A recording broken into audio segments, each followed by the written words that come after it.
प्यारे बच्चों, नमस्कार। JCERT के डिजी स्कूल में आपका स्वागत है।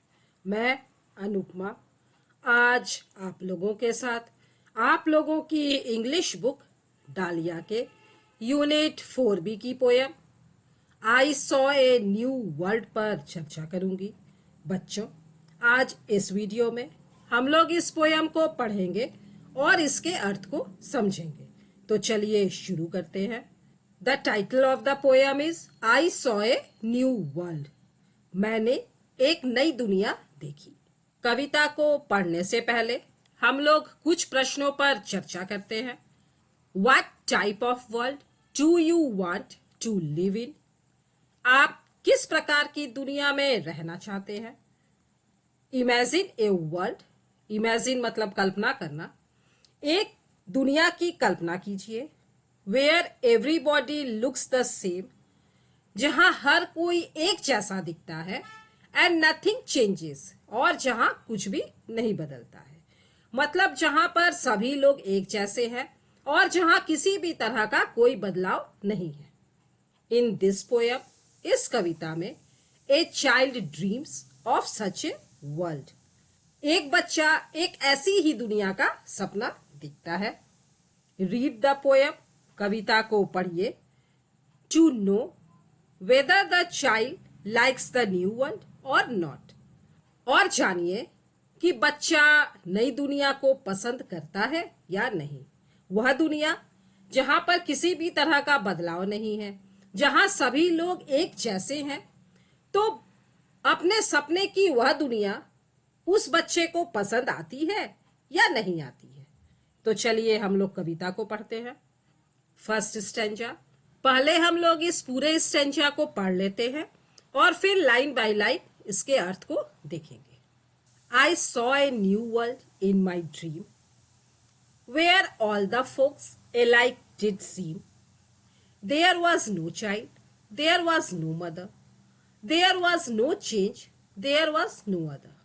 Nobody laughed, nobody wept, none grew weary, and so none slept. I saw, मैंने देखा, a new world, एक नई दुनिया, in my dream, अपने सपने में। तो बच्चा कहता है मैंने अपने सपने में एक नई दुनिया देखी। वेयर, जहां पर, ऑल द फोक्स, लोग, एलाइक, एक समान, डिड सी, जहां सभी लोग एक जैसे नजर आते थे। बच्चों, जब सभी लोग एक जैसे नजर आएंगे तो क्या होगा? हम किसी को पहचान ही नहीं पाएंगे। देयर वॉज नो चाइल्ड, वहां न तो कोई बच्चा था। देयर वॉज नो मदर, और कोई माँ भी नहीं थी। मतलब वहां किसी भी तरह का कोई रिलेशन नहीं था। There was no change, there was no other, वहां कोई परिवर्तन नहीं होता था किसी भी प्रकार का। मतलब सब कुछ हमेशा एक समान ही रहता था। किसी भी तरह का कोई बदलाव कभी नहीं होता था। नो बॉडी लाफ्ड, न कोई हंसता था। नो बॉडी वेप्ट, न कोई रोता था। नन ग्रीव वियरी, कोई थकता नहीं था। एंड सो नन स्लेप्ट, और इसी कारण कोई सोता भी नहीं था। हम लोग दिन भर काम करते हैं, थक जाते हैं, तो हम लोग रात में सो जाते हैं, और जब दूसरे दिन सुबह उठते हैं तो हमारा शरीर फिर से एक नई एनर्जी से भरा रहता है। तो चूंकि उस सपनों की दुनिया में कोई काम नहीं करता था, तो इसीलिए कोई थकता भी नहीं था, और इसी कारण कोई सोता भी नहीं था। इस फर्स्ट स्टेंजा में पोएट अपने आप को एक बच्चे की जगह पर रखते हैं। वह बच्चा जो एक पूरी तरह से अलग दुनिया का सपना देखता है। पोएट की सपनों वाली दुनिया में सभी व्यक्ति एक जैसे होते हैं, उनमें कोई अंतर नहीं होता है। वहां लोगों के बीच में किसी भी तरह का रिलेशन नहीं होता है। ना कोई माँ, ना कोई बेटा, ना कोई पिता, ना कोई पुत्र, ना कोई भाई, ना कोई बहन। उस दुनिया में किसी भी तरह का कोई परिवर्तन भी नहीं होता है। अतः वह दुनिया बहुत ही बोरिंग और इमोशनलेस, अर्थात संवेदना शून्य होती है। लोग न तो हंसते हैं, न रोते हैं, न ही थकते हैं, और इसीलिए वे सोते भी नहीं हैं। चलिए अब हम लोग सेकेंड स्टैंजा देखते हैं। I long to hear the time clock strike in the world where the people were all alike. I longed for a change, whatever came after. I longed for crying. I longed for laughter. At last, I heard the time clock boom and woke from my dream in my little room. I longed, चाहता था, to hear the time clock strike. तो चूंकि अब बच्चा उस दुनिया में bore हो चुका था और इसीलिए वह चाहता था घड़ी के घंटे की आवाज को सुनना। इन द वर्ल्ड, उस दुनिया में, where the people were all alike, जहां पर सभी लोग बिल्कुल एक जैसे थे। I longed for a change whatever came after, और अब बच्चा परिवर्तन चाहता था, भले ही वह परिवर्तन किसी भी प्रकार का क्यों ना हो।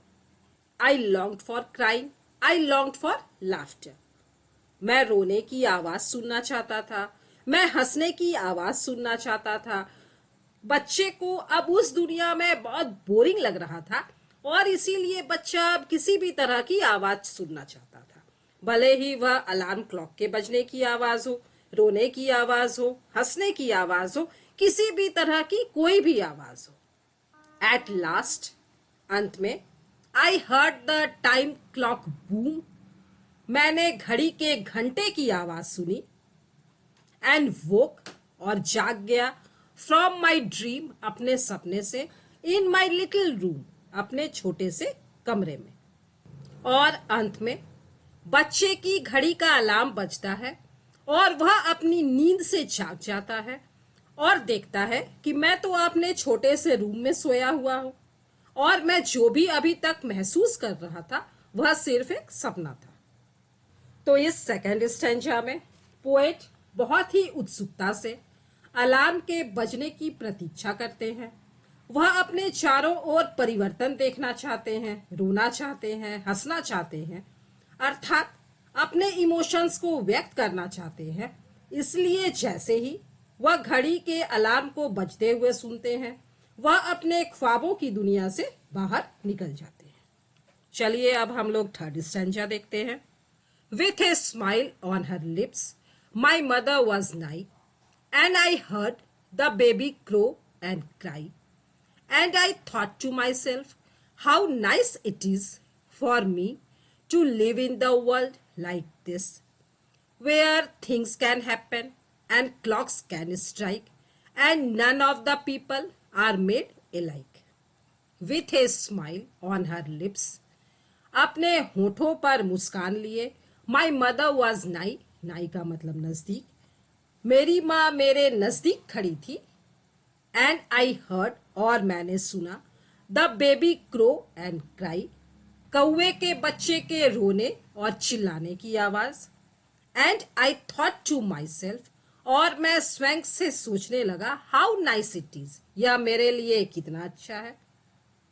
For me to live in the world like this, मेरे लिए इस तरह की दुनिया में जीना, मतलब इस तरह से उस दुनिया में जीना जहां पर तरह तरह की आवाजें अपने चारों ओर सुनाई देती हैं।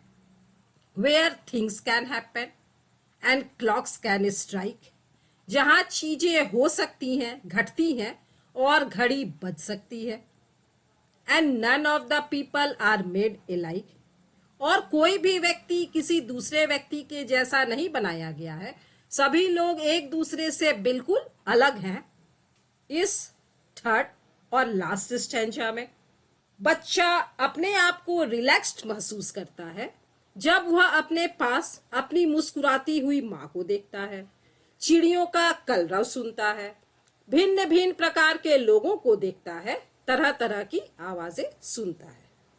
यह कविता हमें दुनिया में होने वाले परिवर्तनों का आनंद उठाने को प्रेरित करती है। हमारे चारों ओर मौसम बदलते हैं, ऋतुएं बदलती हैं, जाड़ा, गर्मी, बरसात, बसंत, तभी तो हम सभी ऋतुओं का आनंद उठा पाते हैं। हमारे चारों ओर विभिन्न प्रकार के लोग रहते हैं, पशु रहते हैं, पक्षी रहते हैं, अर्थात तरह तरह की विभिन्नताएं मौजूद हैं। तभी तो हम खुश रहते हैं।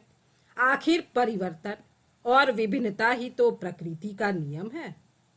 कविता के शुरू में प्रश्न पूछा गया था कि क्या बच्चा उस नई दुनिया को पसंद करता है या नहीं। तो आपको कविता पढ़कर क्या लगा? नहीं, बिल्कुल ठीक। बच्चा उस नई एक समान दुनिया को पसंद नहीं करता है।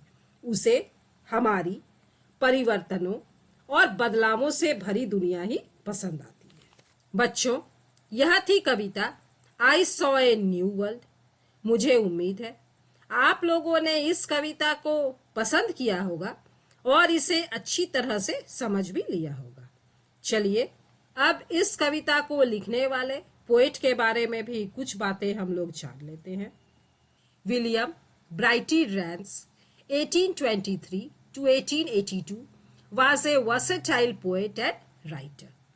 इस कविता के पोएट है विलियम ब्राइटी रैंस। जन्म हुआ था 1823 में, मृत्यु हुई थी 1882 में।